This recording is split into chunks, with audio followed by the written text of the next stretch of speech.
ইরানের রাজধানী তেহরানের কাছে অবস্থিত দুটি কারাগারে কমপক্ষে ২৯ জনের মৃত্যুদণ্ড কার্যকর করা হয়েছে।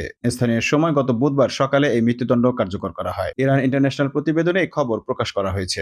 নরওয়ে ভিত্তিক ইরান হিউম্যান রাইটস অর্গানাইজেশন অনুসারে গেজেল হেসাল কারাগারে ২৬ জন এবং কারাজ কেন্দ্রীয় কারাগারে ৩ জনের মৃত্যুদণ্ড কার্যকর করা হয়েছিল।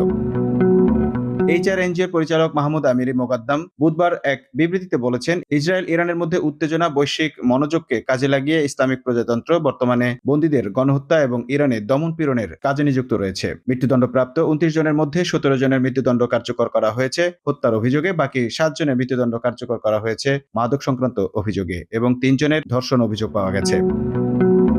এইচআরএনজিও আরো জানিয়েছে, অধিকার গোষ্ঠীটি বুধবার আরো ২ নারীর মৃত্যুদণ্ড কার্যকর করার প্রতিবেদনও পেয়েছিল, তবে এখন পর্যন্ত প্রতিবেদনটি যাচাই করতে পারেনি। এইচআরএনজিও উল্লেখ করেছে, ৬ জুলাই রাষ্ট্রপতি নির্বাচনের পর থেকে এক মাসে ইরানে কমপক্ষে ৮৭ জনের মৃত্যুদণ্ড কার্যকর করা হয়েছে। ফলে ২০২৪ সালে মৃত্যুদণ্ডপ্রাপ্তদের মোট সংখ্যা বুধবার পর্যন্ত ৩৩৮-এ পৌঁছেছে। অ্যামনেস্টি ইন্টারন্যাশনালের মতে, ইরান ২০২৩ সালে ৮৫৩টি মৃত্যুদণ্ড কার্যকর করেছে, সংখ্যাটি ৮ বছরের মধ্যে সর্বোচ্চ।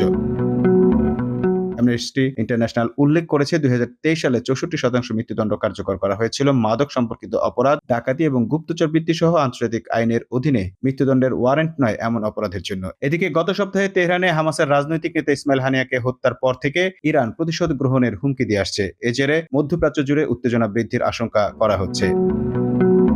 Mamun Mahfuz, time news desk.